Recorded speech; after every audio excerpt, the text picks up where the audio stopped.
हम किसी धर्म की जाति की बात नहीं करते हैं, हम अध्यात्म की बात करते हैं।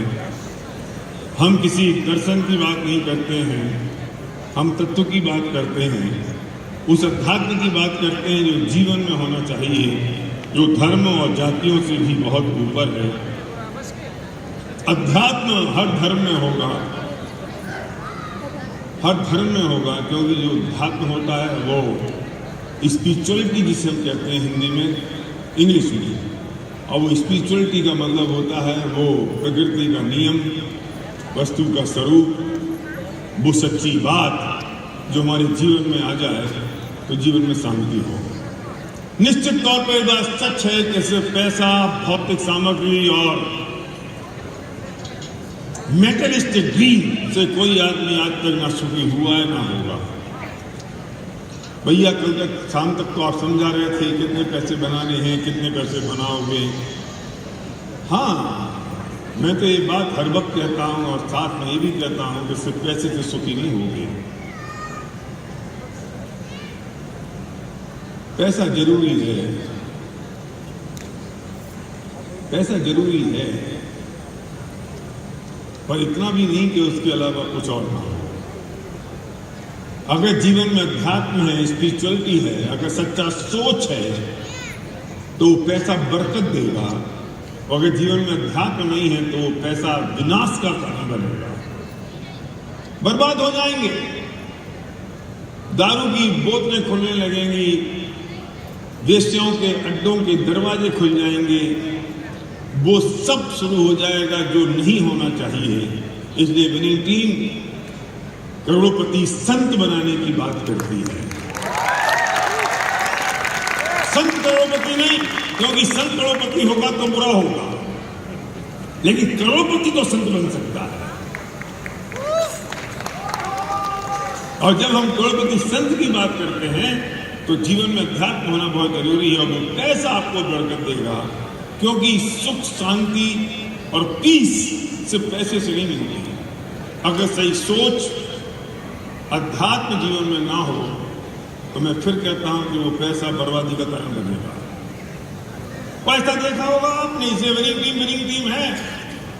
ये जो लोगों का आना जाना जल्दी से कर दो, वरना मेरा तो मन ही होता है कि हमें जो टाइम 9 बजे का दिया उसमें दरवाजे बंद कर देने चाहिए।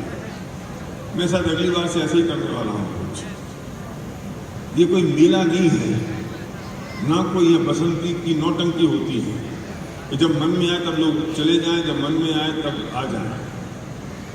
अगली बार से गेट बंद हो जाने चाहिए और कुछ ऐसा प्लान करना पड़ेगा। प्री असेंबलिंग एरिया एक होना चाहिए और एक प्री असेंबलिंग टाइम एक होना चाहिए। जब फंक्शन स्टार्ट हो जाए तो गेट बंद कर दो, ना जाने की जरूरत है ना आने की जरूरत है। ये कैजुअल नहीं है प्रोग्राम।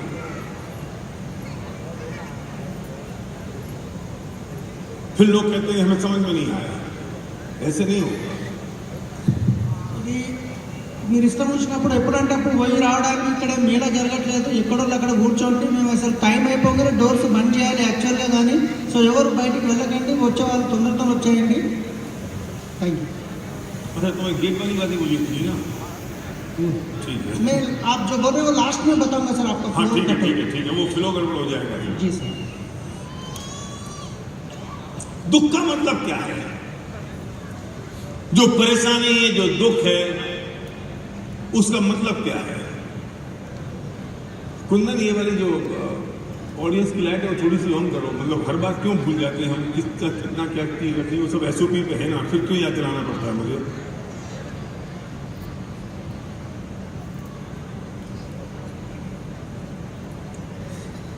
दुख का मतलब क्या है?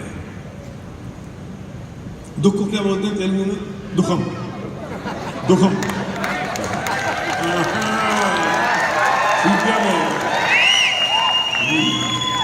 दुख का मतलब क्या है?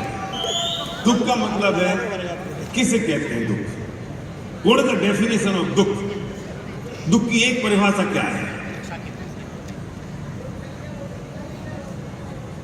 क्या?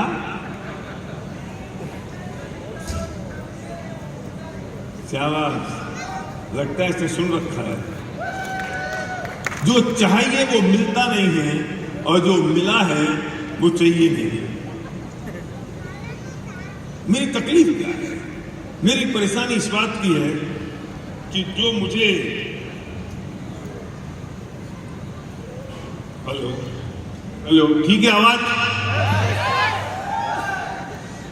मेरी तकलीफ क्या है? मेरी तकलीफ यह है कि जो होता है वो मैं चाहता नहीं हूं और जो मैं चाहता हूं वो होता नहीं है। एक तकलीफ है। मुझे क्या चाहिए? जो मुझे चाहिए वो मुझे मिलता नहीं है और जो मुझे मिल रहा है वो मुझे नहीं चाहिए। इसका इलाज क्या है? इसका सॉल्यूशन क्या है? साउंड डाउन करो कुंदन। इसका इलाज क्या है? क्या सॉल्यूशन है इसका? क्योंकि ऐसा कैसे हो सकता है कि सब लोग, पूरी ब्रह्मांड के जितने लोग हैं, जो चाहें वो सबके साथ बिल्कुल वैसा ही होता रहे? ऐसा पॉसिबल कैसे है? एक आदमी चाहता है कि प्रोग्राम 9 बजे शुरू हो, दूसरा चाहता है यार 9 थोड़ा जल्दी 10 बजे हो, तीसरा चाहता है कि नहीं यार 11 बजे हो, चौथा चाहता है कि रात भर चलता रहे। तो हो क्या सीन साहब? 4 लोगों के हिसाब से तो ये प्रोग्राम हो नहीं सकता। इसलिए भाई विनिंग टीम जो कर रही है, accept as it is and enjoy. अब मैं विनिंग टीम की जगह में प्रकृति को रख देता हूं, मैं विनिंग टीम की जगह होनहार को रख देता हूं, मैं विनिंग टीम की जगह उस वस्तु व्यवस्था को रख देता हूं कि सब कुछ मेरे हाथ में नहीं है।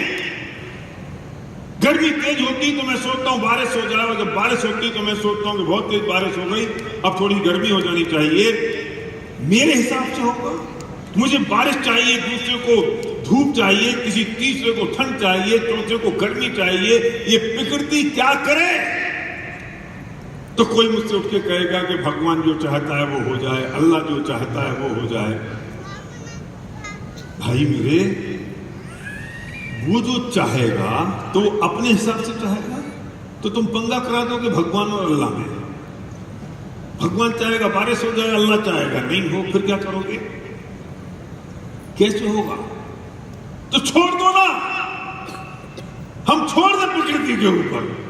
हमारा काम ये नहीं है कि बारिश हो या ना हो, हमारा काम ये नहीं है कि अब क्या चल रहा है क्या नहीं चल रहा है। मेरा काम तो सिर्फ इतना सा है, जो हो रहा है मैं उसमें संतुष्ट हो जाऊं, सेटिस्फाई हो जाऊं और उसे अपने अनुसार बना लूं, क्योंकि वस्तु व्यवस्था और ब्रह्मांड मेरे हिसाब से परिवर्तित नहीं हो सकता, लेकिन जो हो रहा है मैं अपने आप को उसके हिसाब से परिवर्तित कर सकता हूं।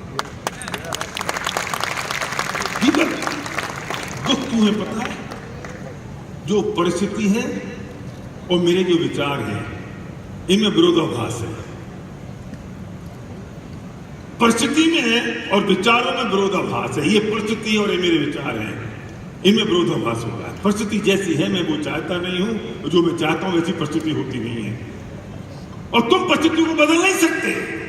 क्यों? क्योंकि अगर सब लोग परिस्थितियों को बदलना शुरू करेंगे तो परिस्थिति रहेगी कैसे? संभव नहीं है। तो क्या करें? अरे जैसी परिस्थिति उसे चाहने लगो ना। जब हैदराबाद में खाने की बात आई तो मेरे पास इंफॉर्मेशन आई कि हैदराबाद के लोग कहते हैं कि हम मिर्च ज्यादा तेज खाते हैं, तो फैमिली रूम में बहुत तीखा खाना बनना चाहिए। तीखा बनाए नहीं तो नॉर्थ में लोग कहते हैं मिर्ची बहुत तेज है, हमें सुबह बहुत तकलीफ होती है। मिर्ची में प्रॉब्लम ये नहीं है कि मिर्ची तेज है, खाते वक्त कोई तकलीफ नहीं होती है। थोड़ा सा फ्यूचर विजन तो रखो। जो तुम आज कर रहे हो 12 घंटे बाद उसका रिजल्ट मिलता है तुमको, और जब वो तुमको तकलीफ होती है तब तुम्हारे आसपास कोई और नहीं होता है, तुम अकेले ही होती हो जब वो दर्द होता है तब। तो थोड़ा ध्यान तो रखना पड़ेगा ना। तो विनीत जी क्या करें? मिर्ची वाला खाना बनाए, बिना मिर्ची वाला खाना बनाए, कम दूध वाला खाना बनाए, कम मिर्ची वाला खाना बनाए, ज्यादा मिर्ची वाला खाना बनाए। क्या करें हम? अगर तुम दूसरों को ठीक करने की कोशिश करोगे वे कभी ठीक नहीं होंगे, लेकिन तुम जीवन भर दुखी बने रहोगे, तुम्हें कोई सुखी नहीं कर पाएगा।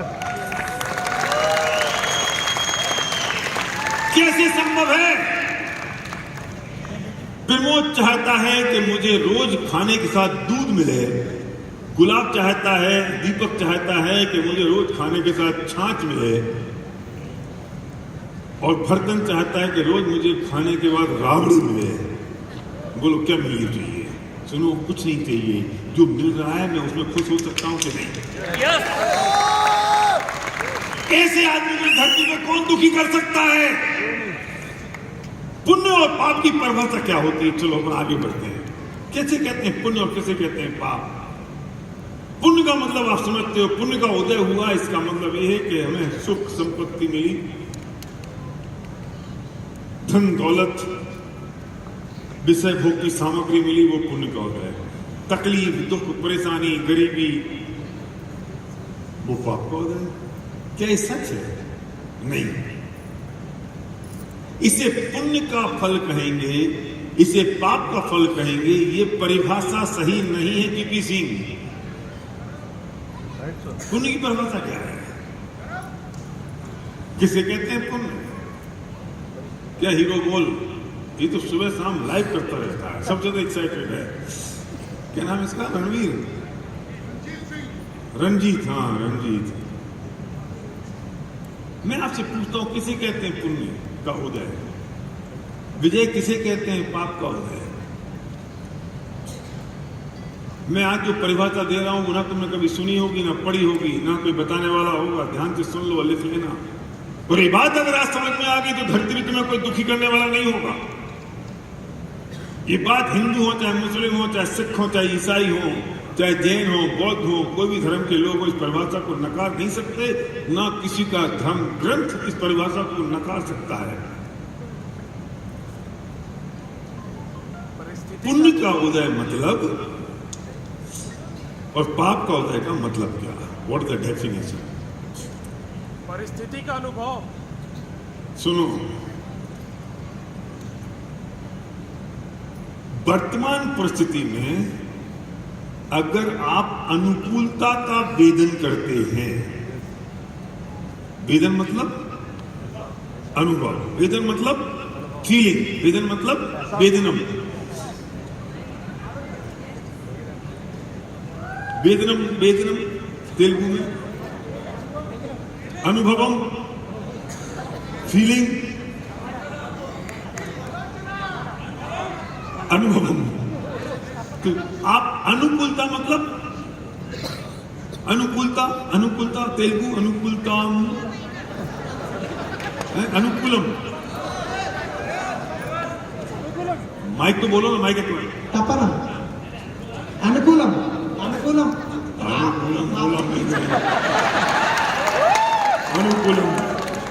तो तेलुगु वाले तुम समझ लो, तुम सब हिंदी समझते हो, बीच में मामा लगा लिया करो बस,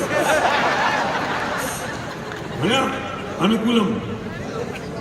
परिस्थिति में जो भी वर्तमान की परिस्थिति है उसमें अगर आप अनुकूलता का वेदन करते हैं तो वो पुण्य का उदय है, और उसी परिस्थिति में अगर आप प्रतिकूलता का वेदन करते हैं तो पाप का उदय है।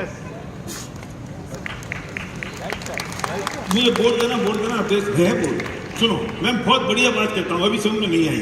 दो चीजें हो गई ना, दो चीजें हो गई। एक्चुअली स्टेज इतना बड़ा है कहीं पे मॉर्निंग वॉक हो जाती है। दो चीजें हुई ना, एक अनुकूलता हो गई,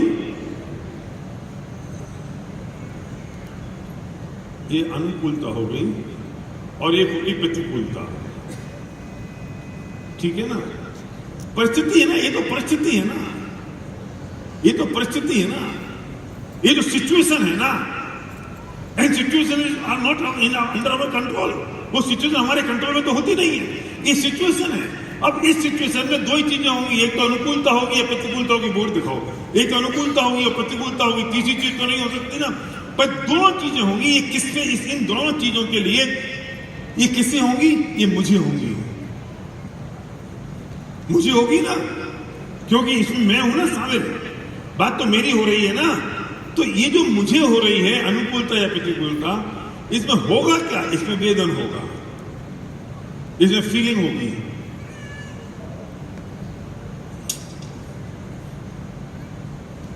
इसमें फीलिंग होगी, इसमें अनुभव होगा, यही तो होगा ना। मुझे अनुकूलता का वेदन हो रहा है या मुझे प्रतिकूलता का वेदन हो रहा है, दो ही तो वेदन होंगे, तीसरा तो नहीं होगा ना पुरुषोत्तम, दो ही तो वेदन होंगे। तो इंपॉर्टेंट क्या रहा, अनुकूलता और प्रतिकूलता इंपॉर्टेंट रही या वेदन इंपॉर्टेंट रहा? वेदन। नहीं समझ में आया? अरे अनुकूलता और प्रतिकूलता तो परिस्थिति है, और परिस्थिति तो हम ऑलरेडी समझ चुके हैं, वो पर की स्थिति है, वो मेरी स्थिति नहीं है। तो इसमें हो क्या रहा है, वेदन, फीलिंग, महसूस करना। तो इंपॉर्टेंट क्या रहा, वेदन इंपॉर्टेंट रहा ना। किसका वेदन? मेरा वेदन। कहीं समझ में आ रही बात? मेरा वेदन इंपॉर्टेंट रहा ना, मेरी फीलिंग, मेरा महसूस करना, मेरा अनुभव करना, वो इंपॉर्टेंट रहा ना। इन सबको मिलकर मैं वेदन शब्द का प्रयोग कर रहा हूं। एक शब्द का प्रयोग करेंगे, बार बार हर शब्द का प्रयोग करेंगे तो बात बन नहीं पाएगी, न हम समझ पाएंगे। इन सबको हमने कह दिया वेदन। तो इंपॉर्टेंट क्या रहा, वेदन। अब मुद्दे की बात यह है कि वो जो वेदन है वो अगर अब परिस्थिति से कोई मतलब ही नहीं रहा, परिस्थिति से मतलब नहीं रहा,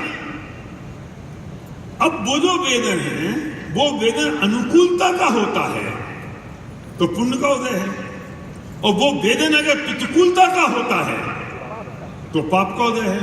परिस्थिति से संबंधी खत्म हो गया, इंपॉर्टेंट रहा वेदन, परिस्थिति से संबंधी नहीं है। मैं अगर अनुकूलता का वेदन करता हूं तो पुण्य का उदय है, और प्रतिकूलता का वेदन करता हूं तो पाप का उदय है। अब मुझे निश्चित करना है कि मैं अनुकूल हूं या प्रतिकूल हूं।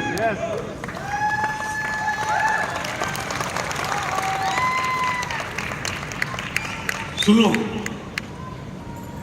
अब इंपॉर्टेंट है कि मैं महसूस करूं ना कौन सी परिस्थिति है जिस परिस्थिति में आपको तकलीफ हो रही है, या कौन सी परिस्थिति जिसमें आपको अच्छा लग रहा है। You decide. महावीर सिंह जी बैठे हैं, इनके पैर में पैरालिसिस है और दूसरे पैर में पोलियो है, ये पाप का उदय है कि पुण्य का उदय है? नील बोलो, कौन बोला पाप का उदय? तुम कौन निर्णय करने वाले पुण्य का के पाप का? हम दूसरे का निर्णय करने वाले कौन होते हैं? तुमने कैसे डिसाइड किया कि उनके पाप का उदय है? हम कौन पंच हो गए? हम कैसे डिसाइड करेंगे इसके पुण्य का उदय के पाप का उदय है? ये तो वो ही नक्की करेंगे कि उनके पुण्य का उदय के पाप का उदय है। और वो कैसे नक्की करेंगे जमाल? वो कैसा महसूस कर रहे हैं, वो कैसा वेदन कर रहे हैं। अगर वे अपने पोलियो में अनुकूलता का वेदन कर रहे हैं तो उनको उदय है, और वो अपने पोलियो में अगर प्रतिकूलता का वेदन कर रहे हैं तो उनके हाथ में पोलियो का संबंध कहां है?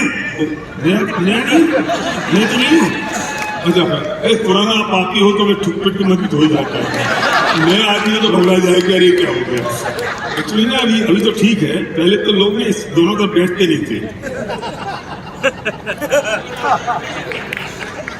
क्योंकि बैठेंगे तो मुश्किल हो जाएगी। तो अब सवाल पोलियो का नहीं रहा, सवाल पैरालिसिस का नहीं रहा, सवाल इस बात का हो गया कि वो वेदन अनुकूलता का है प्रतिकूलता का है। अगर उनको लगता है कि यार मजा आ गया, अपनी नीचे रहती है, पत्नी 24 घंटे साथ रहती है, मैं हिलता हूं तो 6 लोग मेरे साथ आ जाते हैं, खाना मेरे टेबल पे आता है, मेरे पास आता है, लोग वाह वाह करते हैं, बड़े से मुझे याद कर रहे हैं। तो इनका जो पोलियो है, इसे रखते बाद में करना, इनका जो पोलियो है वो पाप का उदय है कि पुण्य का उदय? वेदन। नहीं समझे, नहीं समझे, दोबारा सुनो, दोबारा सुनो। इनको ये लगता है, इनका वेदन ये है, इनको महसूस ये होता है कि यार अपने को तो पोलियो हो गया, अपन व्हील चेयर पर रहते हैं, पत्नी 24 घंटे साथ में रहती है, लोग पूछते रहते हैं, साथ में चलते हैं, अपने को चलना नहीं पड़ता, ये सारे लोग घूमते फिरते हैं, अपना खाना टेबल पे आता है, लोग 4 बार पूछते हैं आप ठीक हो, आप ठीक हो, मेरी इतनी केयर होती है। तो अच्छा रहा मुझे पोलियो हो गया। तो ये इनका पोलियो पुण्य का उदय है कि पाप का उदय है? तो किसने कहा कि पाप का उदय से होता है? इंपॉर्टेंट है कि इनका वेदन कैसा है, परिस्थिति से कोई संबंध ही नहीं है। संबंध इस बात का है कि उस परिस्थिति में आपका महसूस कैसा करते हैं, वेदन कैसा करते हैं। किसी आदमी की, मैं कहता हूं कि मुझे भी कोविड हो गया, कोविड पुण्य की वजह से होता है कि पाप की वजह से? वेदन कैसा? हैं? मैं कैसा महसूस कर रहा हूं? मुझे अभी कोविड हुआ, मैं 7 तारीख को, मुझे 5-6 तारीख को, अभी अगस्त में मुझे कोविड हो गया। कोविड हो गया तो मैं कहता चलो चलो चलो बाहर जाओ सब लोग, मैं क्वारंटीन रहूंगा। मैं क्वारंटीन हो गया। पता है पुरुषोत्तम मैंने क्या सोचा, चलो यार 7 दिन फोन बंद रहेगा, इस पुरुषोत्तम का फोन मोन सुनना बंद, व्हाट्सएप देखना बंद, खूब सोएंगे, खूब पढ़ेंगे, खूब मेडिटेशन करेंगे सिर्फ। तो वो जो कोविड है वो पुण्य का उदय था कि पाप का? तो किस जगह का कोविड पाप का उदय से होता है? बोलो। मेरी टांग टूटी थी, पता है, पिछले फैमिली रियूनियन में जो हमने किया था हाइब्रिड, तो मुझे कितना फायदा था कि मैं हिलता तो 4 लोग खड़े हो जाते, मुझे वॉशरूम जाना होता तो 4 लोग मेरे साथ जाते, मैं स्टेज से उतरता तो 3 लोग मुझे पकड़ते, भैया मैं पकड़ लूं। वो संध्या पूछती कुछ खाओगे? तो मैं ये पूछता हूं कि टांग टूटना पुण्य का उदय है कि पाप का उदय है? जब जो प्लास्टर खुला है ना श्रीनिवास, ना संध्या ने खाने को पूछा है, ना 4 आदमी मेरे साथ बाथरूम जाते हैं सीरीज, न मुझे व्हील चेयर मिलती, मुझे अपने आप भागना पड़ता है, अपने आप आना पड़ता है।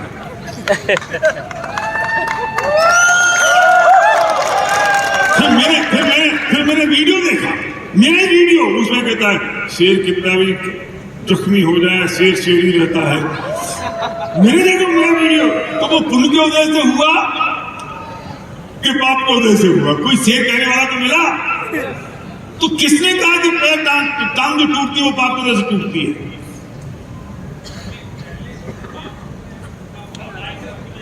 हाँ, पहले जो पुण्य पाप का भाव लाए तो उसकी वजह से हो रहा है, ये और हमारा बड़ा पंडित है। बेटा वो अलग फिलॉसफी है, वो फिर बाद में समझाऊंगा, नहीं तो इसके लिए समझने को सारे डी को अलग से देखना पड़ेगा। अभी टॉपिक ये है तो महसूस कैसा कर रहे हो, सवाल इस बात का नहीं है। बोलो। कल एक इंसिडेंट हुआ यहाँ पे। माइक देना माइक। हाँ, कल क्या इंसिडेंट हुआ तुम्हारे साथ? जल्दी। क्या हुआ कल? मुझे भी कल यहाँ मीटिंग में बैठा हुआ था, जब हाफ ब्रेक हुआ था, तो मैंने घर में फोन किया कि मैं रिटर्न का रिजर्वेशन करा, कार्ड ले लिया, रिजर्वेशन हो रहा था, साइबर क्राइम का 25,000 निकल गई कल दोपहर को। क्या निकल गई? 25,000 अकाउंट से निकल गई। फ्लाइट अकाउंट से निकल गए? 25,000 निकल गए कल दोपहर को, यहाँ बैठा हुआ था। अच्छा। मेरे साथ मेरे जो टीम है वो भी बैठे हुए, उनको सबको मालूम इनकी 25,000 चले गए। सर मजे से मीटिंग करता रहा, रात को एंजॉय करता रहा, कुछ नहीं। वाइफ रात को बोलती है तुम्हें बिल्कुल भी टेंशन नहीं है। मैंने कहा पुण्य उदय समझे ना क्या है, भैया की चीज समझे ना, 2 प्लान एक्स्ट्रा करेंगे, 25,000 फिर घुमाएंगे। अब इस धरती पे कौन जीवीसी को दुखी कर सकता है, परेशान कर सकता है? जिसको इस समझ में आ गया कि होना क्या है वो तो हो चुका। पुण्य पाप को अगर ये दुखी होता, हारा मेरे 25,000 चले गए, हारा मेरे 25,000 चले गए, हारा मेरे 25,000 चले गए, तो भी तो जा चुके थे, उसे तो कोई रोक सकता ही नहीं था। ये तो आने वाले नहीं थे सुधीश, लेकिन ये दुखी हो जाता। 25,000 जाना भी इसकी पुण्य का उदय हो गया। क्यों? क्योंकि इसने अनुकूलता का आवेदन किया कि अब 2 प्लान और दिखाने हैं।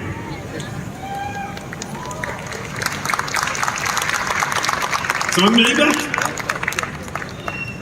आप वेदन कैसा कर रहे हो? वो पुरुषोत्तम लावटी है ना, अभी फिर नहीं आया होगा। वो पुरुषोत्तम लावटी के पुण्य का उदय के पाप का उदय।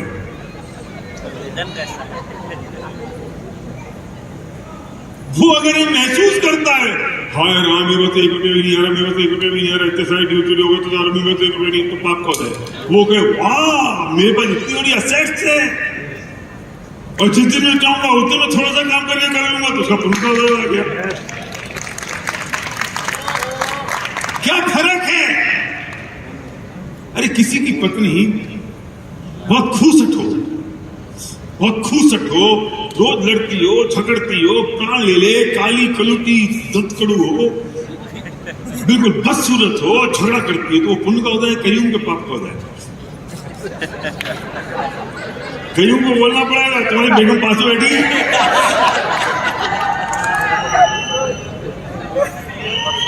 बोलो बोलो बोलो, कहीं बोलो, माई दे कहीं को, जल्दी से माई दे। फंस गए तुम, जवाब देना पड़ेगा। पुण्य का हो गया सर, क्यों? अपने नसीब में लिख के आया तुम। शाबाश, क्या बात है। अरे सुनो, अगर मैं मानता हूं कि ये ऐसी पत्नी मिल गई तो मैं कम से कम धर्मात्मा कामों में, धर्म के कामों में, दया के कामों में बाहर निकल के लोगों की सेवा तो करूंगा। और अगर ये ऐसी होती जो मुझे विषय भोगों में लिप्त करके रखती तो मैं उतने अच्छे काम नहीं कर पाता। तो ऐसी पत्नी मिलना तो पुण्य का उदय होता है जिससे आदमी भी बढ़िया काम कर सके। नहीं, वो पत्नी को समझना है। मैंने सोच रखा था कि मुझे ना बहुत खूबसूरत पत्नी नहीं चाहिए सीरीज, वो मिल गई वो अलग बात है। तो मैं सोचा मुझे बहुत खूबसूरत नहीं चाहिए। पता है क्यों? 24 घंटे की टेंशन है यार अंदर। पत्नी को लेके बाजार में जाओ तो ये देखते हो उसे कौन देख रहा है, और कोई नहीं देखे तो इस बात की टेंशन, इतनी खूबसूरत पत्नी है कोई देख नहीं रहा, मेरे आगे खड़ा कोई देखे तो आप नहीं देखे तो आप। ये लड़कियों के साथ बड़ा चक्कर है। ये लड़कियां बिल्कुल सज धज के बहुत तैयार होके फिर आंख बंद कर करके उसमें मैं तो देखता हूँ कि तुमको नहीं पता होगा अश्विन, तुम नहीं समझते हो, मैं समझाता हूँ। ये जो ना ये आंख के ऊपर लाइनर लगाती है, आंख खोल के नहीं, आंख बंद करके लगाती है। कैसे लगता होगा आंख बंद करके आंख पे लाइनर? समझ नहीं प्रमोद, समझ ले। आंख बंद करके आंख पे लाइनर लगाएंगी, फिर ऊपर अलग कलर लगाएंगी, पलकों पे अलग कलर लगाएंगी, नीचे वाली पलकों पे अलग कलर लगाएंगी। अच्छा क्यों लगाती है? नहीं, तुझे तो तजुर्बा नहीं है, क्यों लगाती है? क्यों लगाती है? इसलिए कि लोग इन्हें देखें, और अगर कोई इन्हें देखता है तो, अगर कोई इन्हें ना देखे तो ये कहती है देखो कुत्ता कहीं का हमें देख ही नहीं रहा। और अगर कोई इन्हें देखे, देखो साला कितना कुत्ते की तरह घूम घूम कर देख रहा है। करे क्या इसको समझाओ।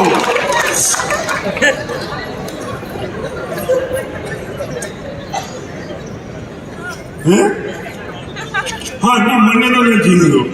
अब वो ऐसी लड़की को कौन सुखी कर सकता है जब उसे कोई देखे तो तकलीफ और ना देखे तो तकलीफ। इसलिए मैं चाहता मेरी पत्नी बहुत खूबसूरत ना हो, मुझे वो संभालना तो नहीं पड़े, उसे संभालता फिर मैं तो बदसूरत पत्नी मिलना पुण्य का उदय है कि पाप का उदय? अरे भाई तू कैसा महसूस करता है, इससे कोई संबंध नहीं कि पत्नी खूबसूरत है कि बदसूरत है। इससे कोई संबंध नहीं वो लड़की हरकती है, कोई संबंध नहीं पत्नी से झगड़ा करती है रोज तो पुण्य का उदय है कि रात को 12 बजे जाऊंगा, सुबह 6 बजे निकल जाऊंगा, रोज तुम्हें 20 प्लान दिखाऊंगा और पत्नी के पैरों में दुनिया की धन संपत्ति रख दूंगा। पुण्य का और अगर वो तुम्हें बहुत प्यार करे, पुचकारे, पति देव आ जाओ, बैठ जाओ, संदीप जी कहाँ जा रहे हो, तुम चश्मा लगते हो, तुम घर से बाहर नहीं निकलो। किसने कहा कि बदसूरत की पाप की वजह से होती है?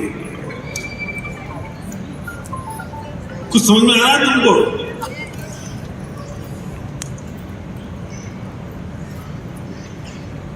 सुरेश समझ में आ रहा है कुछ? थोड़ा थोड़ा समझ आ रहा है सुरेश?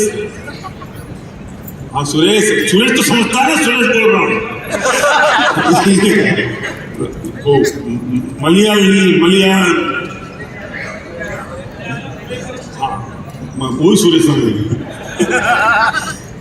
सवाल इस बात का है मैं महसूस कैसा करता हूं। अगर आप अनुकूलता का आवेदन करते हैं तो पुण्य का उदय है, और प्रतिकूलता का आवेदन करते हैं तो पाप का उदय है। इससे कोई संबंध नहीं है कि आपकी परिस्थिति कैसी है। किसी भी परिस्थिति में, धरती की कोई भी परिस्थिति में, अब तुम्हें कौन दुखी करेगा, तुम्हें कौन परेशान कर सकता है?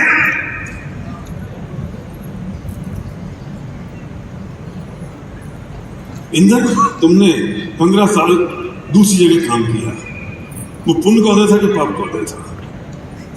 पुण्य का उदय था। अगर तुम वो नहीं करते तो तुम्हें यहां नहीं आ पाते।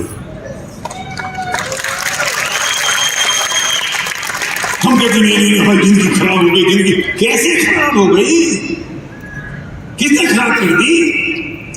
मेरी जिंदगी में इतना रोलर कोस्टर हुआ, ऊपर गई नीचे गई, ऊपर गई नीचे गई। मैं सोचता हूँ मेरा तो बहुत पुण्य का होता था। अगर वो नहीं होता तो मुझे इतनी जिंदगी के तजुर्बे नहीं होते, और मेरी जिंदगी इतनी ऊपर नीचे नहीं होती, तो मेरे बच्चे इतने संस्कारी नहीं होते। ये तो आसमान से मूद रहे होते, क्योंकि इन्हें तो हमेशा हरा हरा देख रहे होते। इन्हें पता तो चला कि जिंदगी में पैसे की कीमत क्या है। तो मेरी जिंदगी का ऊपर नीचे होना मेरे पुण्य की वजह से कारण हुआ। कोई तकलीफ नहीं हुई, कोई परेशानी हो ही नहीं सकती। और हम अब ऐसे व्यक्ति को धरती पे कोई दुखी नहीं कर सकता। हमारे दुखी होने का कारण एक सबसे बड़ा और है, हम चीजों का मूल्यांकन कर रहे हैं। तुम्हें किसने अधिकार दिया मूल्यांकन करने का? तुमसे किसने कहा कि तुम चीजों का मूल्यांकन करो? हम मूल्यांकन करने में माहिर हो गए हैं। हम दो मूल्यांकन करते हैं, पहला ये अच्छा है कि बुरा है। तुमसे किसने कहा अच्छा है बुरा है? तुम डिसाइड करो। ये तुम्हारी अपनी डेफिनेशन है, अच्छा है कि बुरा है। परिस्थिति जो जैसी है वैसी है। ये लाल रंग का पैंट पहनना अच्छा है कि बुरा है? गोविंदा के लिए अच्छा है, गोविंदा के लिए अच्छा है, मेरे लिए बुरा है। ये मेरा वर्जन है। चीजें ना अच्छी होती है ना बुरी होती हैं। हमें मूल्यांकन करना बंद कर दें अच्छा हो रहा है कि बुरा हो रहा है, और दूसरा ये मूल्यांकन करना बंद कर दें कि अपना है कि पराया है। ये दो मूल्यांकन मुझे परेशान करते हैं। अगर मैंने दो मूल्यांकनों को करना बंद कर दिया, ये मैंने एनालिसिस करना बंद कर दिया, मूल्यांकन मतलब एनालिसिस, मैंने अगर एनालिसिस करना बंद कर दिया, इसकी समीक्षा करना मैंने बंद कर दिया, तो तुम साक्षी भाव में हो जाओगे और तुम पुण्य पाप से भी पार धर्म की गति में पहुंच जाओगे, जो पुण्य और पाप से भी ऊपर है। वो साक्षी भाव की बात हो रही है, वो बात समता भाव की हो रही है कि जैसा है तुमने एक्सेप्ट कर लिया, जो है तुमने देख लिया, जो है तुमने समझ लिया और जान लिया। तुमने अपने आप को अटैच नहीं किया, तुमने अपने आप को उससे जोड़ा नहीं, और तुम लॉ ऑफ डिटैचमेंट में पहुंच गए। जब तुम लॉ ऑफ डिटैचमेंट में आ जाते हो तो धरती में कोई दुखी करने वाला नहीं होता। लॉ ऑफ डिटैचमेंट एक अलग डेफिनेशन, अलग टेक्निक है, मैं उसकी बात कभी और करूंगा। लेकिन सवाल इस बात का है कि हमने मूल्यांकन बंद कर दिया, लेकिन हम जी रहे हैं अपने ईगो में। हम जी रहे हैं मैंने किया। तेरे करने से होता कहां है? तेरे करने से सब हो जाएगा तो सबके करने से सब हो जाएगा, तो होगा क्या? सबके करने से सब होगा, किससे करने से होगा? डीपेस्ट पॉइंट पे कोई ड्यूसिटी गया और उसकी अपलाइन में 6 ड्यूसिटी हैं, तो 6 के 6 कहते हैं मैंने किया। अच्छा, किसने किया? अगर वो तू कर सकता है ना, तो उसकी गैप में एक और आदमी है 5%, उसको कर दे।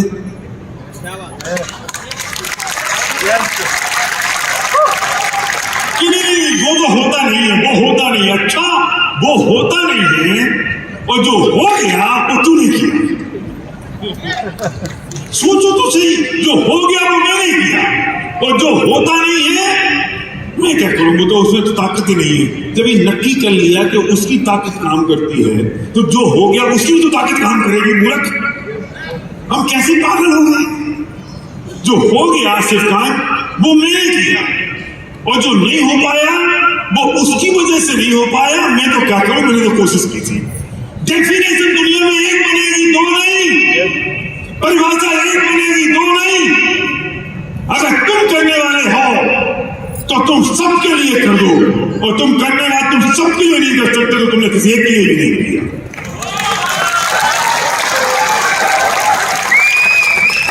लेकिन समझ में आ गई ये बात? घर में खाना खाओ ना, और आज दाल थोड़ी खराब बने तो पत्नी क्या कहती है पता है? मैंने कोशिश तो की थी, पता नहीं कैसे खराब बन गई। क्यों तेरी कैसे खराब बनेगी? पापा पता नहीं, मेरे तो पता नहीं, आपकी खराब लग रही होगी, बाकी तो मुझे तो ठीक लगी। ये कौन सी परिभाषा है कि मुझे तो ठीक लगी आपको खराब लगी होगी, और यदि अच्छी बन जाए, मैं को चेरी दाल बहुत अच्छी बनी, अच्छा पापा मेरा तो हाथ ही कुछ ऐसा है। एक चीज नक्की कर लो, हमारा पागलपन है ये पागलपन है हमारा।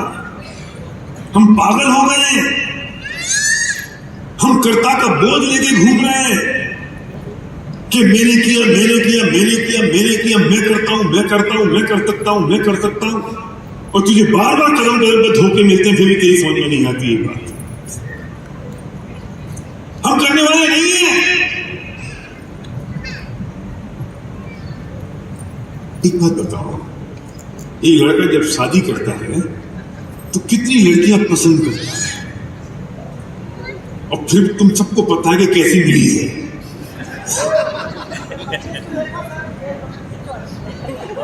देखो सलीम बोलता मैंने 25 देखी थी, 26 भी है। अभी मैं सलीम के पास बैठी थी, पूछ नहीं सकता हूँ कि वो 26 भी कैसी, वो सलीम की आत्मा जानती है। क्योंकि बेचारा सलीम जब भी वीडियो फोटो बनाता है तो वो कहती क्या क्यों बना रहे हो तुम कैसे ही हो, भागा बनाते रहते हो, वीडियो किस काम आएंगे, बेचारे वो बना नहीं देती हो। अब सलीम से पूछो वो कैसी है, पर मैं पूछता हूँ तुमने कभी अपनी माँ को पसंद किया था सलीम?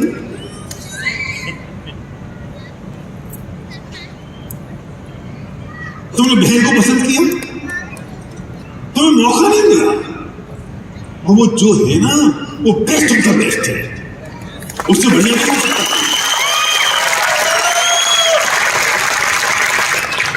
तुम्हें ये भ्रम हो गया है सलीम कि तुमने 26 भी पसंद की, ये भी तुमने पसंद नहीं की है, ये तो निश्चित थी, यही आनी थी, यही मिलनी थी। तुम तो 25 में दर्जा भटकने की कोशिश कर रहे थे और इस तक पहुंचने का रास्ता ढूंढ रहे थे कि मैं पहुंचूं कैसे। तुम सोचो तुमने पसंद किया, तुम अगर पसंद करने वाले हो तो रूल तो एक ही काम करेगा, मां को पसंद क्यों नहीं किया, बहन को पसंद क्यों नहीं किया, भाई को पसंद क्यों नहीं किया? सबके अपने अपने कर्म काम करेंगे कि नहीं? सबके अपना अपना भाग्य काम करेगा कि नहीं? अगर ये काम नहीं करेगा तो उसके अपने कर्मों का क्या होगा? अभी सलीम ने मुझे बताया कि सलीम का जो भाई है ना, बता दूं, सलीम का जो भाई है ना, सलीम कैसा है आप देख रहे हो। एक माँ के जाए दो बच्चे, एक सलीम और इसका भाई, वो गांव में रहता है और आज भी रोज दारू पीता है और कोई काम नहीं करता। एक पत्नी छोड़ के चली की डेथ हो गई, दूसरी पत्नी छोड़ के चली गई, बच्ची की शादी कर गई और उसको दारू के पैसे भी सलीम देता है। आप सोचते हो कि सलीम इतना बड़ा लीडर, इतना बड़ा लीडर, इतना अच्छा आदमी, इतना बढ़िया है। क्यों? सलीम का भाग्य अपना है, सलीम का पुण्य पाप अपना है, उस भाई का पुण्य पाप अपना है, उसका भाग्य अपना है। अगर माँ ये कहे, अभी सलीम की माँ इधर है, ये सलीम की माँ है, कल 3 आज थोड़ी है, ये जो सलीम की माँ है ना, ये कहे मैंने मेरा सलीम को मैंने इतना बड़ा बना दिया, इतना अच्छा कर दिया, हीरो बन गया पूरे देश का, और टीवी बन गया, सेलिब्रिटी बन गया, मेरा करोड़पति हो गया सलीम। और दूसरा बेटा वो नालायक है, समझता नहीं है, बेवकूफ है, दारू पीता है, मैं क्या करूं कर करके थक गए, परेशान हो गए, वो तो नालायक ही निकल गया, ये निकल गया और इसको तूने कर दिया। अगर तूने इसको कर दिया तो इसको भी कर दे, और तू अगर इसको नहीं कर पाई ना तो तूने इसको भी नहीं किया।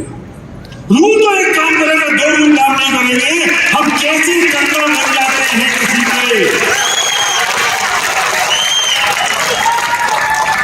कौन माँ है जो अपने 2 बच्चों के साथ दोहरा व्यवहार करेगी, एक से संस्कार देगी, एक का व्यवहार करेगी, एक का एनवायरमेंट देगी, एक की मदद करेगी, एक चीज सपोर्ट करेगी, फिर भी सबके भाग्य सबके करे। तो भगवान ने क्या किया? ये माँ की जगह भगवान को रख लेना। मैंने पिछली बार कहा था कि भगवान भी कुछ नहीं कर सकता।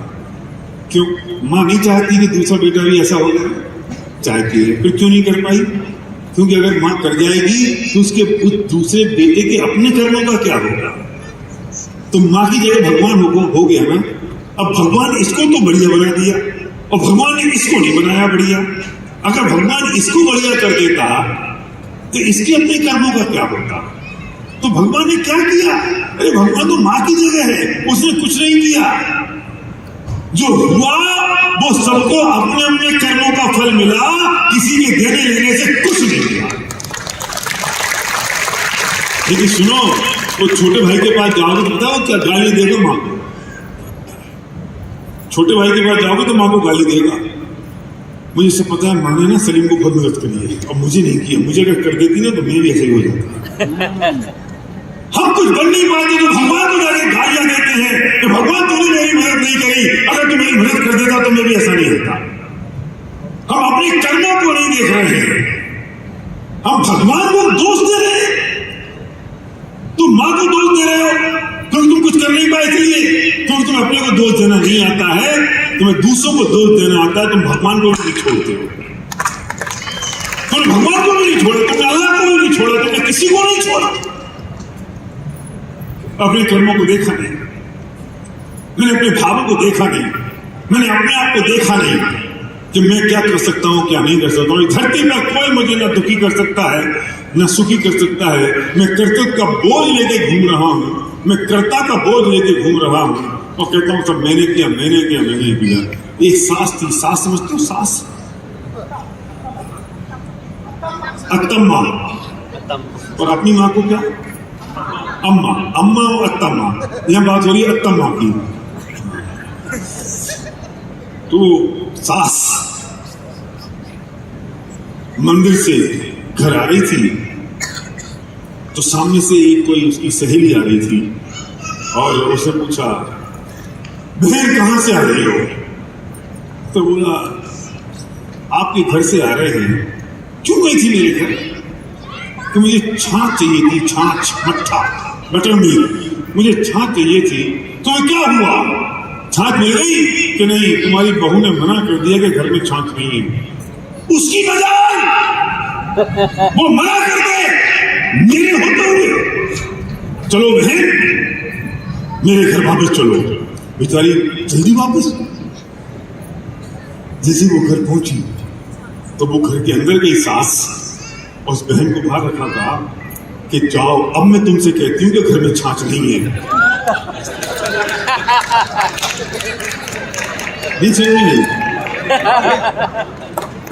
अरे बहू की कैसे हिम्मत हो सकती है कि वो मना कर दे घर में छाछ नहीं है? मना तो मैं करूंगी कि घर में छाछ नहीं है।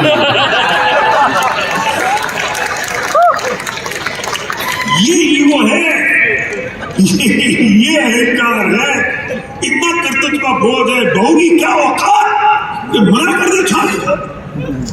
मैं मना करूंगी, जाओ घर में छाछ नहीं है। हम भी ऐसे हो गए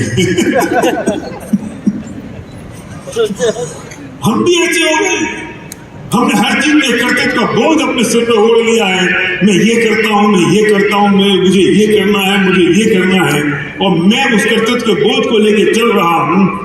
और जब मैं इस बात को चल रहा होता हूं तो मैं समझता हूं मैं सिर्फ मैं एक ही काम करता हूं, और वो मेरा काम ये है कि मुझे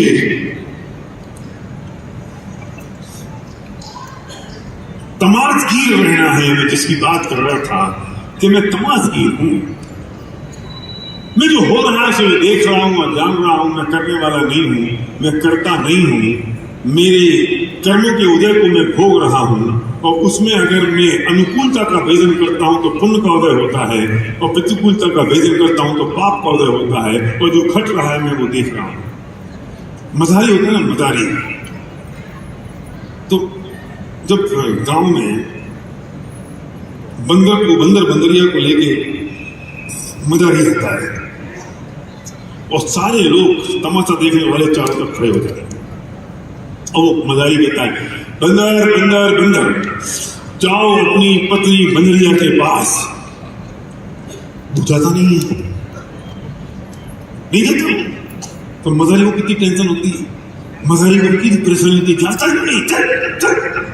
लोग खड़े हैं और इसके ऑर्डर को इसने माना नहीं, तो टेंशन किसको हो रही है?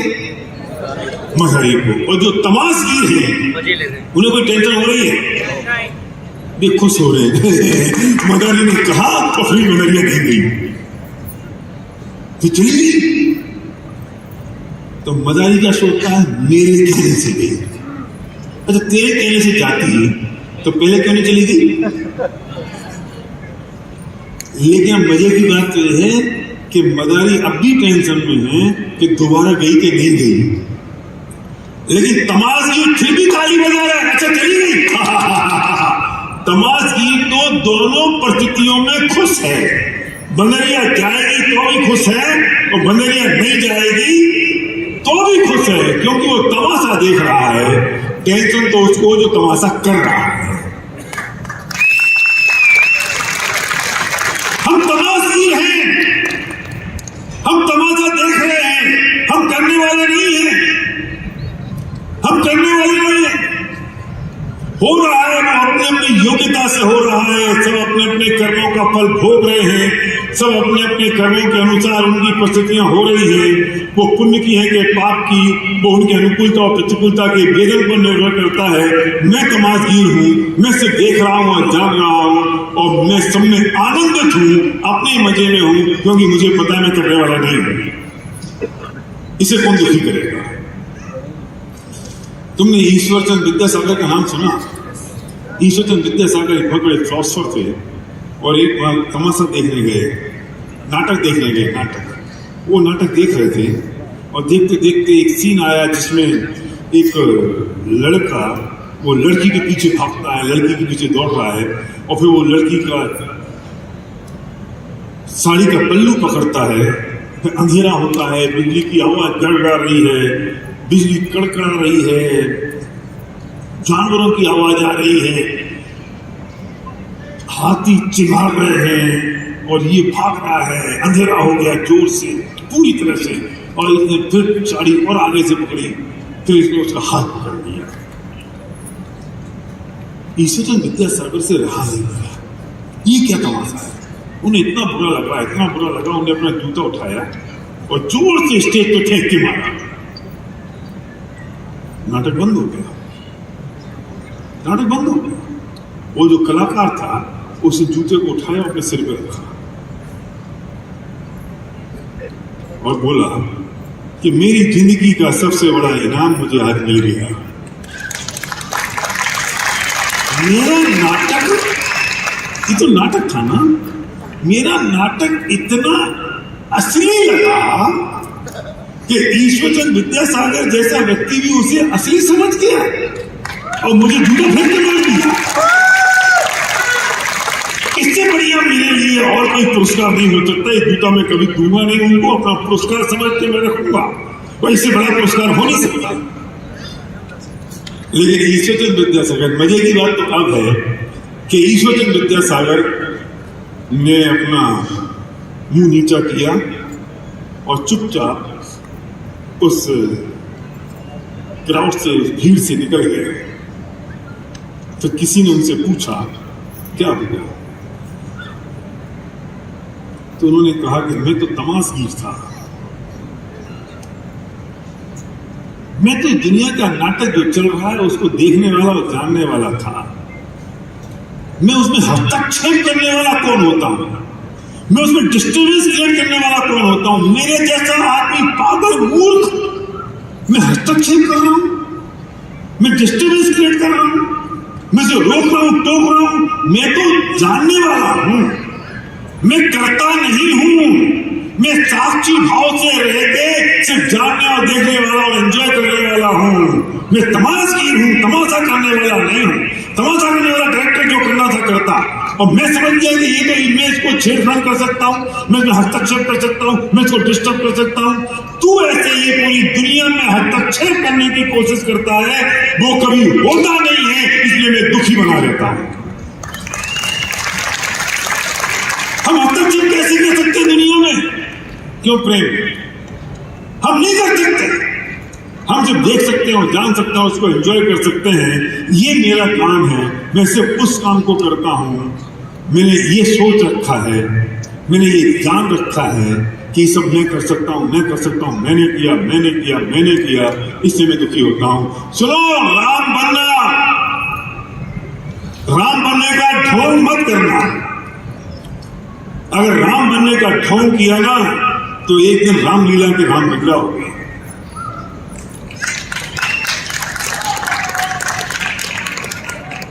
यहाँ वो राम का रोल करता है और बाहर जाके बीड़ी पीता है। क्यों? क्योंकि वो राम नहीं है, वो तो रामलीला कर रहा है। तुम्हें राम बनना है, राम बनने का ढोंग नहीं करना है। अगर ढोंग करोगे तो रामलीला के राम बन जाओगे। हमारा जीवन ऐसा हो जाए, हमारी बात ऐसी हो जाए और एक धरती पर कोई व्यक्ति कुछ भी स्थिति और परिस्थिति आ जाए जो मुझे दुखी नहीं कर सकती, मुझे परेशान नहीं कर सकती, क्योंकि मैं निर्णय करने वाला हूं, मैं स्वयं हूं, कोई मेरा निर्णय करने वाला नहीं है धरती पर। क्योंकि मेरा पुण्य और पाप मेरी अनुकूलता और प्रतिकूलता के वेदन पर निर्भर करता है, किसी और व्यक्ति की स्थिति, परिस्थिति और सिचुएशन पर निर्भर नहीं करता। कौन दुखी कर सकता है तुम्हें? और आज के बाद दुखी मत होना, क्योंकि निर्भर करता है तुम्हारा वेदन कैसा है। मैं अपने बच्चों से कहता हूं हर बार, महीने में 1-2 बार तो कह देता हूं, देखो बेटा आज पुण्य की वजह से जो आ रहा है उसे एंजॉय करो, मस्त रहो, जैसी जिंदगी जीना चाहे तो जी लो, लेकिन हो सकता है पाप का उदय आ जाए तो ये सब खत्म हो जाए, तो हम फुटपाथ पे हरी मिर्ची और सूखी रोटी के साथ भी खाना खाएंगे ना, तो अभी अनुकूलता का वेदन करेंगे, प्रतिकूलता का वेदन करेंगे। हमें कौन दुखी कर सकता है? फिर कौन दुखी कर सकता है? और हम दुखी क्यों हो सकते हैं? हमें धरती पर कोई दुखी करने वाला नहीं है, उसे निर्णय से मैं करता हूं। और आज के बाद ये निर्णय अब सिर्फ मैं करूंगा, कोई और नहीं। तैयार हैं? खड़े हो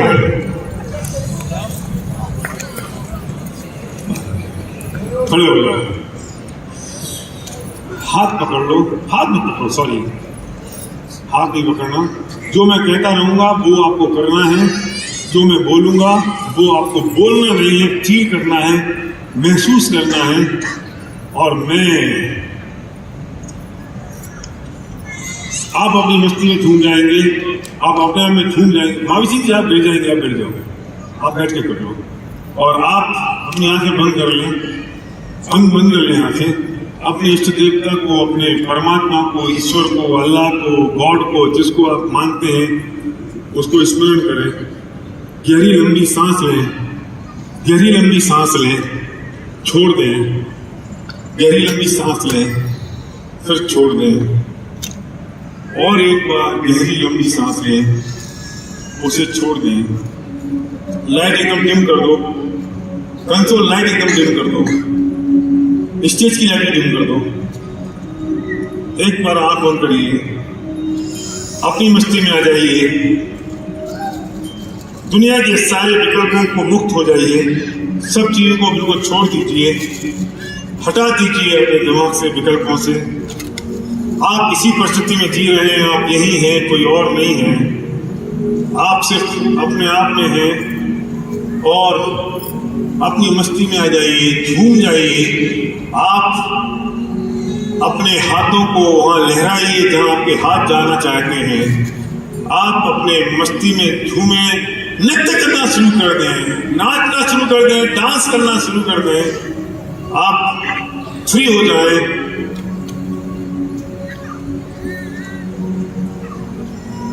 सलीम, एक एक शब्द जो मैं बोल रहा हूं उसको ट्रांसलेट कर दो तुम इस वक्त।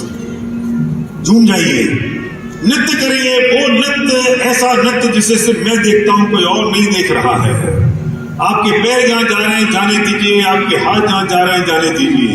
కళ్ళు మూసుకొని మీ చేతులు కాలు ఎక్కడ పోయినా పర్వాలేదు, మీ మస్తిలో జో మొత్తం మైకంలోకి వెళ్ళిపోండి, కళ్ళు మూసుకోండి, శ్వాస తీసుకోండి, మళ్ళీ వదులుకోండి। आपकी आंखें बंद हैं और इस हॉल में हर व्यक्ति की आंखें बंद हैं। आप ही अकेले हैं, हॉल में कोई और नहीं है। ये मत सोचिए कि कोई मुझे देख रहा है और क्या सोच रहा होगा कि मैं क्या कर रहा हूं। आप अकेले हॉल में, आपके अलावा कोई भी नहीं है। ఈ హాల్లో మీరు ఒక్కరు తప్పితే ఎవరు లేరు, మీ కళ్ళు బంద్ ఉన్నాయి, అందరి కళ్ళు బంద్ ఉన్నాయి, మీరే ఉన్నారు, నృత్యం చేయండి। सारे विकल्पों को मुक्त हो जाइए, सब चीजों को हटा दीजिए अपने दिमाग से। बिल्कुल लंबी गहरी सांस लेते हुए झूम जाइए और उसके बाद अपनी सांस को नॉर्मल करिए और जो बात मैं कहता जा रहा हूं उसे विजुलाइज करिए, उसे महसूस करिए। इस पूरे हॉल में आप अकेले हैं, आप जो करेंगे वो आप ही अपने आप को देख रहे हैं, कोई और नहीं। అన్నీ మర్చిపోండి, మైమైకంలోకి వెళ్ళిపోండి, మిమ్మల్ని మీరు మొత్తం మర్చిపోండి, ఎవరు లేరు. కళ్ళు మీరు శ్వాస తీసుకోండి, శ్వాస వదులుతూ ఉండండి. मैं अपने कर्मों का कर्ता खुद हूँ, कोई और नहीं है। నేను నా యొక్క కర్మాలకు నేనే బాధ్యుని, ఎవరు కాదు. मैं अनुकूलता का आवेदन करता हूँ, इसलिए मेरा हमेशा पुण्य का उदय है। నేను ఏదైతే జరుగుతుందో దాన్నే నేను స్వీకరిస్తాను, అందుకే నేను పుణ్యం చేస్తున్నాను. मैं बहुत खुश हूँ, నేను చాలా సంతోషంగా ఉన్నాను, मैं मस्त हूँ, చాలా బాగున్నాను. मेरा जीवन सन्यासी की तरह हो गया है। నా జీవితం సన్యాసిలాగా అయిపోయింది. मेरे पास जो है నా దగ్గర ఏదైతే ఉందో मैं उसमें अपने आप को आनंदित मानता हूँ। దాంట్లో నేను తృప్తిగా సంతోషంగా ఉంటాను. क्रोध, కోపం, मान, మాన్, माया, మాయ, लोभ, లోభం, ईर्षा, ఈర్ష్య, जलन, మంట, अहंकार అహంకారం मेरे से कोसों दूर है, నాతో చాలా దూరం ఉంటాయి.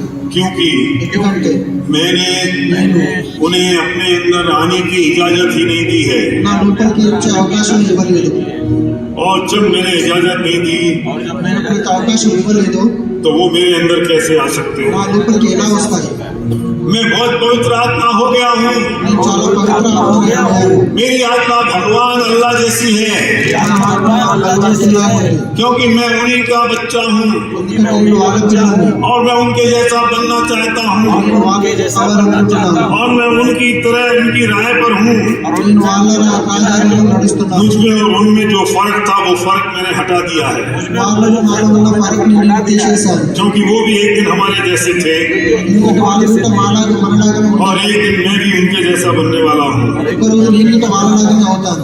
मेरी आत्मा నా యొక్క ఆత్మ बहुत पवित्र है, చాలా పవిత్రంగా ఉంది. इसलिए వచ్చి मैं पूरी दुनिया को अट्रैक्ट कर रहा हूँ। మొత్తం ప్రపంచాన్ని అట్రాక్ట్ చేస్తున్నాను. झूम जाइए, ఊగిపోండి, नृत्य कर दीजिए, वो मोर जैसा नृत्य करिए कि जब मोर जंगल में नाचता है बादलों को देखते हुए, जब बादल घुमड़ घुमड़ के आते हैं, बारिश हो रही होती हल्की हल्की और वो मोर इतनी जबरदस्त तरीके से नाचता है कि उसके पंख भी ऊपर हो जाते हैं, वो नंगा भी हो जाता है तो उसे असर नहीं पड़ता, क्योंकि जंगल में मोर नाचा किसने देखा। इसलिए मोर अपनी मस्ती में है, उतनी मस्ती में आ जाइए। ఊగిపోండి. ఎప్పుడైతే మేఘాలు కమ్ముకుంటాయో నెమలి రెప్పలు మొత్తం విప్పి నృత్యం చేస్తుంది. అది ఎంత నృత్యం చేస్తుంది అంటే దాని పంకులు మొత్తం లేచినప్పుడు ఓపెన్ అయిపోయి అయినా దానికి తెలియదు. సో ఆ విధంగా మీరు మొత్తం ఊగిపోండి. पैर जहाँ जा रहे हैं जाने दीजिए, हाथ जहाँ जा रहे हैं जाने दीजिए, शरीर जहाँ जा रहा है जाने दीजिए। కాళ్ళు ఎక్కడికి अगर आप गिर रहे हैं तो गिर जाइए, आप बैठ रहे हैं तो बैठ जाइए, छोड़ दीजिए अपने आप को, बिल्कुल हल्का कर दीजिए, अपनी मस्ती में अपनी धुन में आ जाइए। इस धरती पर सिर्फ आप हैं, इस विश्व में सिर्फ आप हैं, कोई और नहीं है। चारों तरफ सुगंधी है, हल्की हल्की बारिश हो रही है, ठंडी ठंडी हवा चल रही है, पक्षियों की आवाज आ रही है और आप अपनी मस्ती में हैं। ఊగిపోండి. మీ చేతులు ఎక్కడ వెళ్తున్నాయి వెళ్ళనండి, మీ కాళ్ళు ఎక్కడ వెళ్తున్నాయి వెళ్ళనండి, పడిపోండి, కూర్చోండి, ఏం పర్వాలేదు. చల్లటి వాన చినుకులు పడుతున్నాయి, చల్లని గాలి వస్తుంది. ఈ ప్రపంచంలో మీరు తప్పితే ఎవ్వరు లేరు, మీరు ఒక్కరే ఉన్నారు. ఊగిపోండి. मैं बहुत खुश हूँ, నేను చాలా సంతోషంగా ఉన్నాను, मैं अपने आनंद में हूँ, నా యొక్క సంతోషంలో ఉన్నాను. क्योंकि अब धरती पर मुझे कोई दुखी करने वाला है ही ఈ नहीं। ప్రపంచంలో నన్ను ఎవరు బాధపెట్టేవారే లేరు. मुझ में నాలో पूरी विश्व की शक्ति आ गई है ప్రపంచంలో మొత్తం విశ్వంలో శక్తి నా లోపలికి వచ్చేసింది. और ये पूरी विश्व की शक्ति ఈ ప్రపంచంలో మొత్తం శక్తి मेरे अपने लिए है। నాకు నుంచి ఉంది. मैं जो भी चाहता हूँ वो हो रहा है। నేను ఏదైతే కోరుకుంటున్నానో అది జరుగుతుంది. पढ़े परमात्मा, ఓ పరమాత్మ, जब तू हमारे साथ है నువ్వు నా వెనకాల ఉన్నావు. तो सब तो हो चुका, అన్నీ అయిపోయాయి. क्योंकि मैं तेरी राह पर हूँ। ఎందుకంటే నేను నీ దారిలో నడుస్తున్నాను. मैंने कर्तृत्व का बोझ हटा दिया है। ప్రభుత్వ బరువును తీసేశాను. मैं सिर्फ तमाशगीर हूँ నేను ఖాళీ సమాజగిరి ఉన్నాను और मैं आनंद लेता हूँ। వారు ఇక్కడ నేను ఎప్పుడూ ఆనందంతో ఉంటాను मैं जानता हूँ और देखता हूँ। నేను చూస్తున్నాను నేను అర్థం చేసుకుంటున్నాను मैं जानता हूँ और देखता हूँ నేను అర్థం చేసుకుంటున్నాను నేను వింటున్నాను. और अपनी मौज में रहता हूँ। నేను ఒక సంతోషంలో ఉంటాను मैं अपनी मौज में हूँ। నేను నా సంతోషంలో ఉన్నాను मैं अपनी मौज में हूँ నా సంతోషంలో ఉన్నాను और मेरी मौज के लिए నా యొక్క సంతోషం గురించి किसी और की जरूरत मुझे नहीं है। ఎవరి అవసరం నాకు లేదు किसी और की जरूरत हो भी नहीं सकती। ఎవరి అవసరం నాకు అవసరం లేదు मैं अपने आनंद में, నేను నా సంతోషంలో अपनी मस्ती में, నా యొక్క మస్తీలో अपने आप में నాలో నేను मस्त हूँ। మస్తున్నాను हर पल ప్రతిసారి मुझे एक ही बात का ख्याल रहता है నాకు ఒకటే విషయం గుర్తుంటుంది कि इन भावों का फल क्या हो। భావంగా ఫలితం होगा ఈ భావాల యొక్క ఫలితం ఏమొస్తుంది और जब मुझे पता लग गया है ఇది నాకు తెలిసిపోయిందో तो అయితే अब कौन मेरा क्या बिगाड़ेगा, ఎవరు నన్ను ఏం చేయగలుగుతారు क्योंकि अभी तक तो ఎందుకంటే ఇప్పటి వరకు मैं अपना ही నేను నా యొక్క बिगाड़ रहा था। చెడుపుకుంటున్నాను जब मैंने अपने आप को सुधार लिया నేను నన్ను तो अब సరిచేసుకున్నాను कौन मेरा बिगाड़ सकता है। ఇప్పుడు నన్ను ఎవరు ఏం చేయలేరు मैं अपनी मस्ती में हूँ, నేను నా యొక్క మస్తీలో मैं अपने ఉన్నాను आनंद में हूँ, నా యొక్క సంతోషంలో ఉన్నాను मैं बहुत सुखी हूँ, నేను చాలా సుఖంగా मैं ఉన్నాను बहुत प्रसन्न हूँ, నేను చాలా ప్రశాంతంగా ఉన్నాను मैं बहुत आनंद में हूँ, నేను చాలా సంతోషంగా ఉన్నాను बहुत आनंद में हूँ, చాలా సంతోషంలో ఉన్నాను बहुत मस्ती में हूँ। చాలా మస్తీలో ఉన్నాను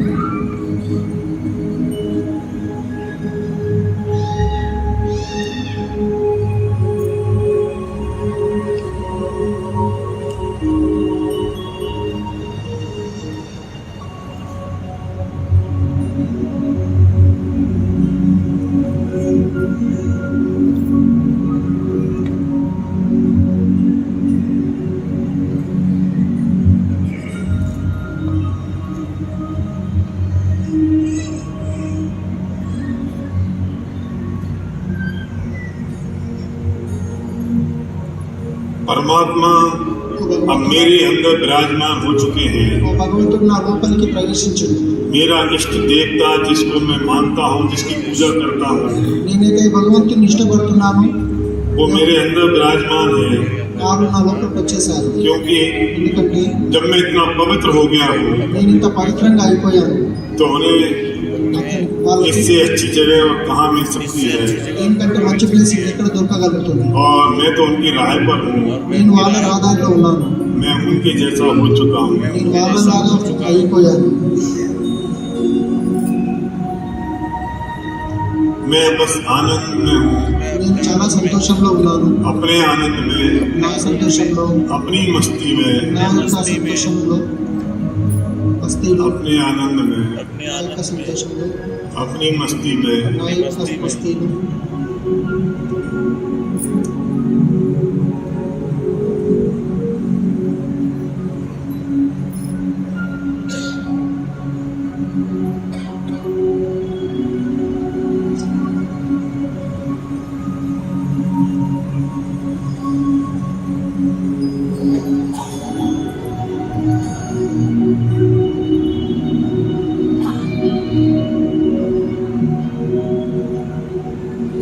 आपके अंदर का प्यार మీ అందరి లోపల ఉన్న ప్రేమ लुटा दो पूरी दुनिया में, మొత్తం పంచేసేయండి फैला तो ये मोहब्बत पूरी दुनिया में, మీలోని ప్రేమ మొత్తం పంచేసేయండి फैला दो अपने विचार इस पूरे ब्रह्मांड में, మీ యొక్క ప్రమాణంలో మీ యొక్క విచారం మొత్తం పంచేసేయండి लुटा दो, పంచేసేయండి लुटा दो, పంచేసేయండి बांट दो जो कुछ भी अपने पास है, పంచేయండి दे दो पूरे विश्व को। మొత్త ప్రపంచానికి ఇచ్చేసేయండి जब मैं इतना पवित्र हो गया हूँ నేను ఇంత పవిత్రంగా తయారయ్యాను तो बांट दो पूरे विश्व को अपनी पवित्रता, మీ యొక్క పవిత్రత మొత్తం విశ్వంలో अपनी పంచేయండి सज्जनता, మీ యొక్క సత్యంత बिखेर दो ये सारी खुशियाँ, మీ సంతోషం మొత్తం పంచేయండి बिखेर दो सारी मोहब्बत పంచేసేయండి మొత్తం మీ ప్రేమని सब में। అందరిలో अब आप ఇప్పుడు మీరు एक प्रेम का दूत हो गए हैं, ఈ ప్రేమ యొక్క పాలు తయారయ్యారు अब प्रेम का दूत हो गए हैं आप। ఈ ప్రేమ యొక్క పాలు తయారు आप जिसको छुएंगे మీరు ఎవరినైతే वो ముట్టుకుంటారో पवित्र होगा। వాళ్ళు కూడా పవిత్రంగా తయారవుతారు आप में उतनी शक्ति है, మీ లోపల అంత శక్తి ఉంది उतनी तरंगे आ गई हैं, అన్ని తరంగాలు మీ లోపలికి जिसको వచ్చేసాయి आप छुएंगे మీరు ఎవరైతే वो तरंगित हो जाएगा, వాళ్ళు కూడా పవిత్రంగా తయారవుతారు और जो आपको छुएगा ఎవరైతే మిమ్మల్ని ముట్టుకుంటారో वो भी तरंगित हो जाएगा। వాళ్ళు కూడా పవిత్రంగా తయారవుతారు और आपकी पवित्रता, మీ యొక్క పవిత్రత आपकी खुशियाँ, మీ యొక్క आपकी సంతోషం मोहब्बत మీ యొక్క ప్రేమ इस पूरे ब्रह्मांड में बिखेर दो, ఈ పూర్వ బ్రహ్మాండంలో क्योंकि వచ్చేది अब आप भगवान के दूत हैं। ఎందుకంటే ఇప్పుడు మీ భగవంతుని యొక్క దూత తయారయ్యారు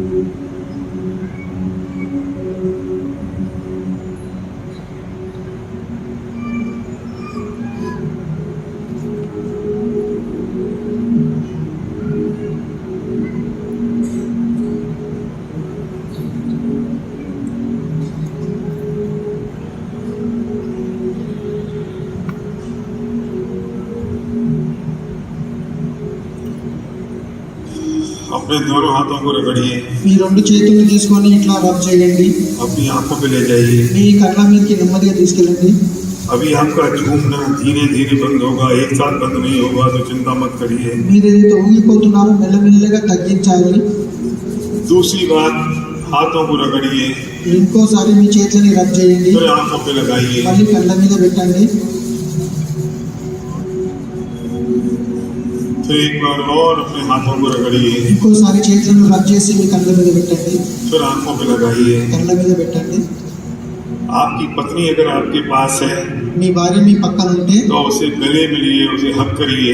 ఆమెను కలవండి హక్ आपका చేయండి पति अगर आपके पास है మీ భర్త మీ तो దగ్గర उसे ఉంటే हक करिए, అతనితో కలవండి उसे गले लगाइए और बोलिए आई लव यू। కలవండి వాళ్ళకు హక్ చేయండి ఐ లవ్ యూ అని చెప్పండి आपका भाई आपके पास है तो उसे हक करिए మీ అన్న మీ पక్కన ఉంటే అతన్ని హక్ और उसे చేయండి बोलिए आई लव यू। అతనితో అనండి ఐ లవ్ యూ आपका पिता आपके पास है, మీ తండ్రి మీ పక్కన ఉంటే जेंट्स जेंट्स गले मिले, జెంట్స్ जो भी కలవండి हो, कोई छूट न जाए, उससे बोले आई लव यू। ఎవరిని గిట్ట వదలొద్దు लेडीज लेडीज गले मिले లేడీస్ ని కలవండి और హక్ उसे చేయండి कहें आई लव यू। వాళ్ళతో అనండి ఐ లవ్ యూ जोर से हक करें जोर से हक और చేయండి उन्हें बोले आई लव यू। వాళ్ళతో అనండి ఐ లవ్ యూ अगर आपकी कोई बहन है మీ యొక్క చెల్లెలు तो ఉంటే उन्हें आप हक करें और कहें आई लव यू। వాళ్ళని హక్ చేయండి अपनी माँ को हक करें, మీ అమ్మ ఉంటే ఆమెని హక్ చేయండి अपनी बेटी को हक करें మీ బిడ్డను కూడా హక్ और చేయండి उनको बोले आई लव यू। వాళ్ళతో చెప్పండి ఐ లవ్ యూ वैसे ये सारी खुशियाँ, बात तो सारी खुशियाँ పంచేయండి पूरी మొత్తం दुनिया में పూరి ప్రపంచంలో आप పంచేయండి अपनी पवित्रता बखेर दो, మీ యొక్క పవిత్రత ये పంచేయండి पवित्रता पूरी दुनिया को बांट दो ఈ పవిత్రత మొత్తం ప్రపంచానికి పంచేయండి और पूरे दुनिया विश्व हमारा एक कुटुंब हो गया है మొత్తం ప్రపంచం మన కుటుంబం और అయిపోయింది विश्व की सफलता मेरी सफलता है, విశ్వం యొక్క సఫలత నా సఫలత विश्व की खुशियाँ मेरी खुशियाँ हैं। విశ్వం యొక్క సఫలత నా యొక్క अब इस पूरे हॉल की एनर्जी बदल जानी चाहिए। ఈ హాల్ యొక్క ఎనర్జీ మొత్తం చేంజ్ అయిపోయింది आपका जानकार है, जानकार नहीं है, पहचान वाला है, बिना पहचान वाला है, उससे गले मिलिए, आई लव यू कहिए, మిమ్మల్ని ఎవరైతే उसकी గుర్తుపడతారో आंखों में आंख डालिए। మిమ్మల్ని ఎవరైతే గుర్తుపట్టారో అందరితో కలవండి ఆయన చెప్పండి ఐ లవ్ యూ వాళ్ళ కళ్ళలో కళ్ళు పెట్టి మాట్లాడండి ఐ లవ్ యూ చెప్పండి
या काय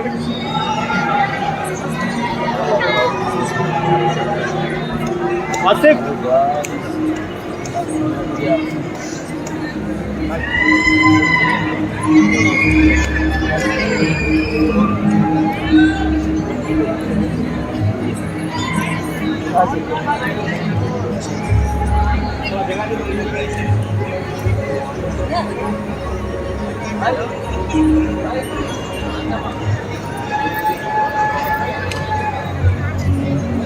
Thank you.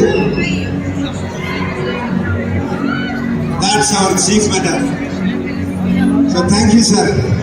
So we can all together we can say thank you to our Bhaiya. Thank you. Please take your seat. Please.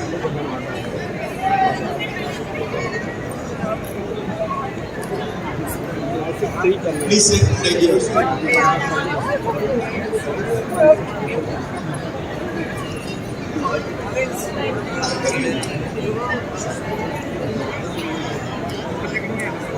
చాలా సంతోషం ఉన్నారా?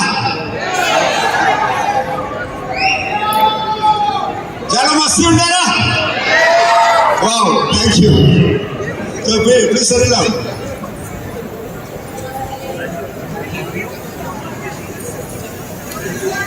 Please. The exciting moment is going on. Please.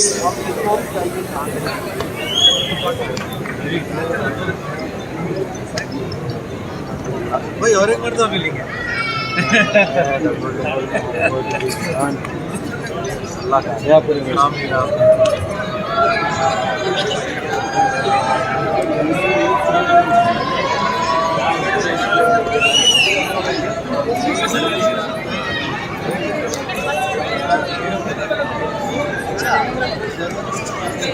Please sit down.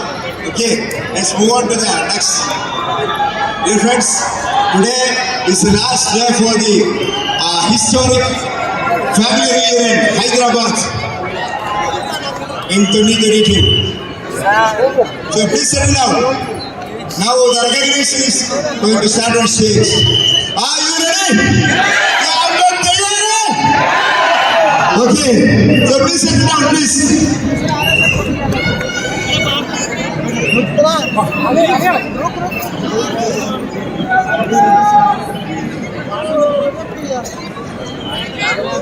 Once again,